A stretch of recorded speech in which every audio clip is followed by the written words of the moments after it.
Selamat pagi dan salam sejahtera buat kita semua, secara khusus anak ibu kelas 9.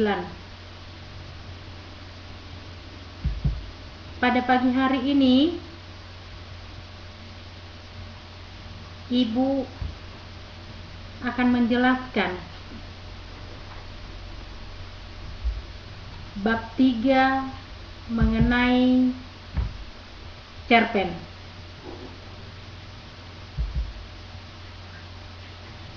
Oleh Ibu Restimenti Dongoran, SPD.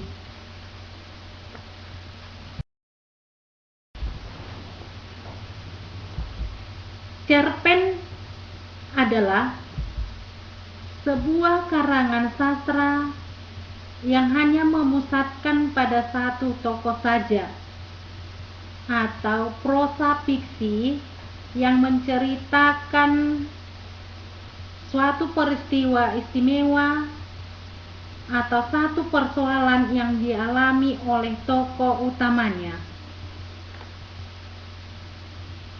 Di dalam cerpen ada dua unsur. Yang pertama, unsur intrinsik, yaitu unsur yang berada di dalam diri pengarang atau unsur yang membangun sebuah karya sastra dari dalam karya itu sendiri.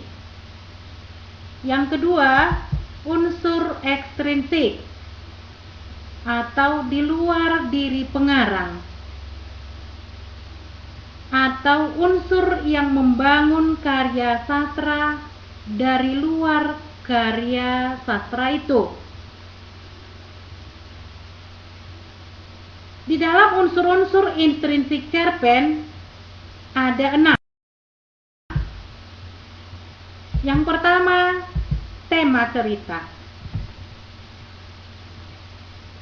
Di dalam tema terdapat permasalahan utama yang menjiwai sebuah cerita atau karangan. Di dalam tema dapat ditemukan dengan konflik yang terdapat dalam cerita tersebut. Dan di dalam tema terdapat unsur yang membangun isi cerita tersebut. 2. Tokoh atau penokohan, yaitu individu rekaan yang dibuat oleh pengarang untuk membangun sebuah cerita. Sedangkan penokohan sifat atau karakter tokoh dalam sebuah cerita. Di dalam penokohan ini terdapat sifat antagonis, protagonis, dan tritagonis. Yang ketiga, alur cerita. Alur merupakan pola pengembangan cerita atau jalan cerita. Di dalam alur terdapat 3, yaitu alur maju, alur mundur, dan alur campuran. 4. Latar. Latar berfungsi untuk membangun keyakinan pembaca terhadap cerita yang dibuat oleh pengarang. Latar ada 3, latar waktu, latar tempat, dan latar suasana. Kelima, amanat.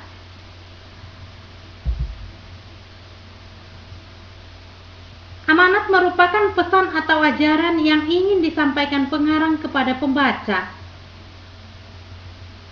Yang keenam, yaitu gaya bahasa. Gaya bahasa merupakan sebuah gaya untuk memperindah bahasa dalam sebuah cerita. Nah, Anak-anak ibu, unsur-unsur intrinsik cerpen tadi ada 6. Yang pertama tema, yang kedua tokoh atau penokohan, yang ketiga alur, keempat latar, kelima amanat, dan yang keenam gaya bahasa. Sekarang anak-anak ibu kita akan masuk ke dalam struktur teks cerpen. Struktur teks cerpen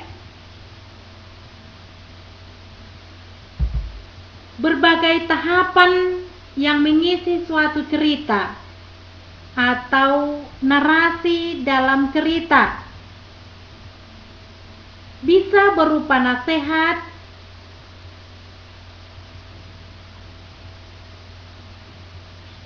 anjuran, atau larangan untuk melakukan sesuatu.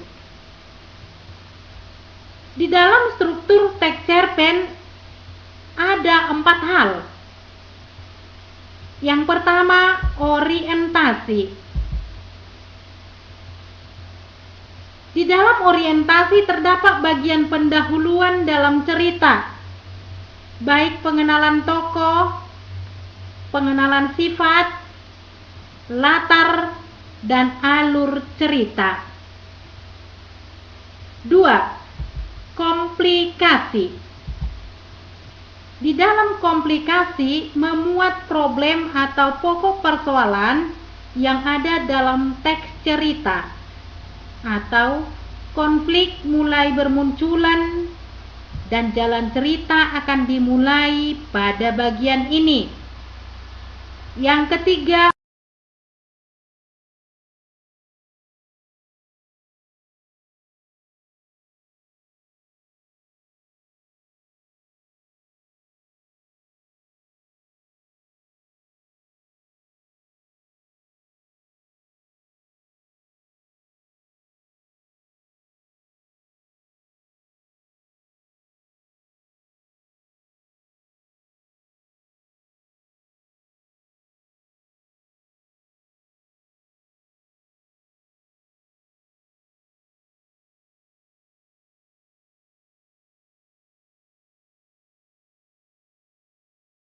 resolusi, yaitu memuat jalan keluar atau pemecahan konflik yang diceritakan bagian komplikasi.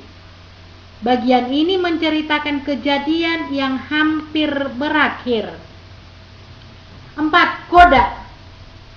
Koda merupakan bagian akhir karangan atau cerita. Bagian akhir atau ending dapat berupa sedih ataupun senang. Nah, di dalam struktur teks cerpen tadi ada 4. Yang pertama yaitu orientasi, 2. komplikasi, 3. resolusi, dan keempat koda. Nah, sekarang anak-anak ibu sudah paham bukan?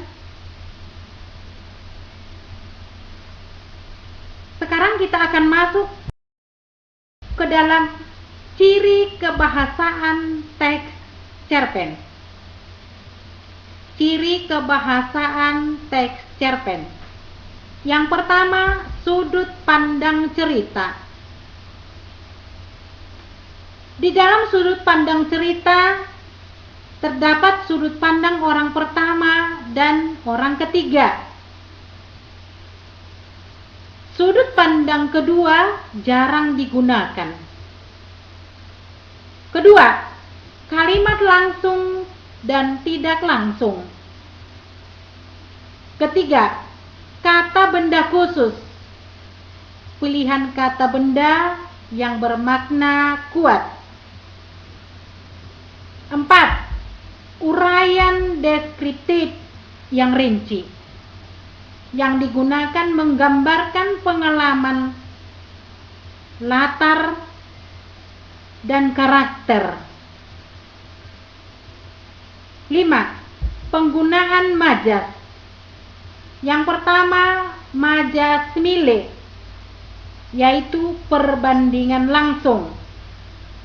2. Majas metafora, yaitu perbandingan tidak langsung atau tersembunyi. 3. Majas personifikasi, yaitu benda mati yang dianggap makhluk hidup seolah-olah manusia. Yang berikut, majas pertanyaan retoris sebagai teknik melibatkan pembaca, tidak perlu jawaban. Yang terakhir, ceritanya kurang dari 10.000 kata. Nah, sampai di sini dulu pertemuan pada hari ini. Di lain waktu akan kita sambung. Terima kasih. Sampai jumpa lagi.